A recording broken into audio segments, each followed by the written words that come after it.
اختیار کیا گیا. یہ قافلہ چلا. اس کے بعد 2 محرم کو مجبوراً امام حسین کے ساتھیوں کو کربلا اترنے پر مجبور کیا جاتا ہے، اس لیے کہ عبید اللہ بن زیاد کی طرف سے حکم نامہ آ گیا تھا کہ حسین ان کے ساتھیوں کو ایک ایسی جگہ اتارو کہ جو بے آب و گیا ہو، وہاں کوئی پانی نہ ہو، گھاس نہ ہو، غفلت نہ ہو. چنانچہ مجبوراً امام حسین علیہ السلام کو کربلا اترنا. اس کے بعد فوجوں کا فوجیں آنا شروع ہوتی ہیں. اس کا عبید بن سعد بھی آ جاتا ہے وہاں. کچھ سلو کی گفتگو بھی ہوتی ہے، لیکن بات بنتی نہیں. 9 محرم کو دشمن پیش قدمی کرتا ہے. ایک شب کی مہلت دی جاتی ہے، اور اس شب ہم 2 چیزیں پاتے ہیں کہ عمر ابن سعد کے واقعات سے میں نے آپ سامنے عرض کیا، اور خود میں نے یزید رہائی کے لیے بھی یہ ہے کہ یہ اپنے بستر پر کروٹیں بدلتے رہے، کیونکہ ان کے سامنے بھی 2 راستے تھے. ایک راستہ وہ تھا کہ جو امام حسین علیہ السلام کے خون میں شامل ہونے پر، قتل میں شامل ہونے پر منصب اور انعام ملنے کی صورت میں تھا. اس وقت مثال کے طور پر میں 1000 کا امیر ہوں، 1000 کا سپہ سالار ہوں. ہو سکتا ہے کہ مجھ کو 10,000 کی سپہ سالاری مل جائے یا اور کوئی عہدہ مل جائے، لیکن ساتھ ہی ساتھ یہ بھی سمجھ رہا ہے کہ یہ کام جو غلط ہے، یہ ناجائز کام ہوگا. اپنے خون میں ہاتھ رکھنا، نہ اللہ اس سے راضی ہوگا، نہ رسول اللہ کی شفاعت اس کو نصیب ہوگی. چنانچہ اس شخص نے اپنے بستر پر کروٹیں بدل کر کے یہی سبق حاصل کیا کہ یہ دنیاوی زندگی چند روزہ ہے، جو آنے والی زندگی ہے، اخروی زندگی ہمیشہ رہنے والی ہے.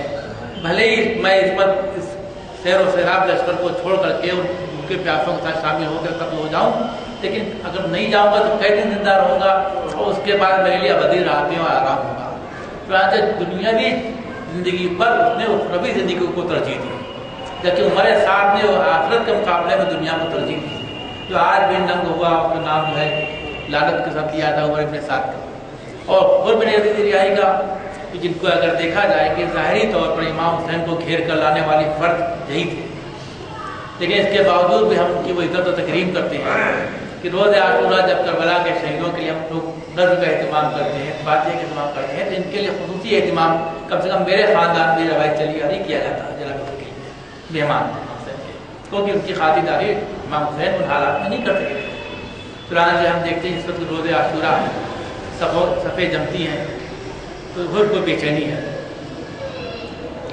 اور عمر سعد کے پاس جو آتا ہے کہتا ہے امیر کیا واقعی جنگ ہوگی؟ تو عمر ابن سعد کہتا ہے کہ ہاں یقیناً جنگ ہوگی، اور اس کا کم سے کم انداز یہ ہوگا کہ سر اڑیں گے اور ہاتھ کٹ کٹ کے دور جا گریں گے. تو اس نے کہا کہ آدمی کا کوئی سنوں کی کوئی صورت نہیں نکلی. تو ایک پسر سعد کہتا ہے کہ میں تو چاہتا تھا لیکن ابن زیاد راضی نہیں. تو یہ بات سمجھ ایک جنگ ہونی ہے. اب خر کے جسم میں تھرتھری ہے، اور اس کے بعد دیکھتے ہیں کہ ایک شخص ہے مہاجر بن اوس قریب آتا ہے. اس سے پوچھتے ہیں کہ تم نے کہ اپنے گھوڑے کو پانی پلایا؟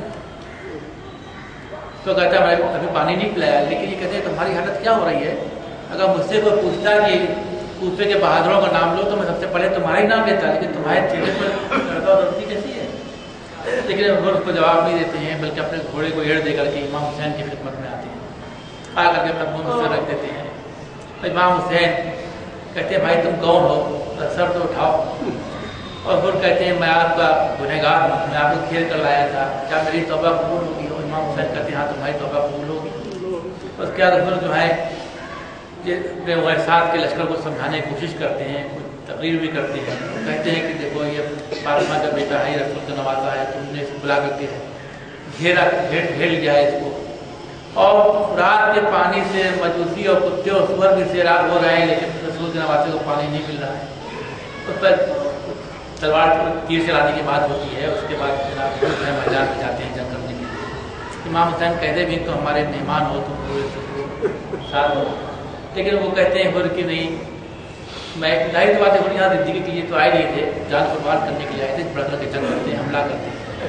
ادھر عمر سعد ایک کوفے کا ایک نامی گرامی پہلوان تھا صفوان بن حنظلہ. اس سے کہتا ہے جاؤ جا کر کے کو سمجھا بجھا کر لے آؤ، اگر ہر نہ آئے تو ان کا سر کاٹ کر کے لے آؤ. چنانچہ ہر کے مقابلے پر صفوان بن حنظلہ جاتا ہے. جناب ہر صفوان کو سمجھانے کی کوشش کرتے ہیں اور کہتے ہیں دیکھو تو امام حسین کی پاکیزگی اور پاک دامنی سے تم واقفیت رکھتے ہو، اور تم کو پتہ ہے کہ ابن زیاد اور یزید کے دن پلید اور ناپاک لوگ ہیں، تم حق کی طرف کیوں نہیں آ جاتے؟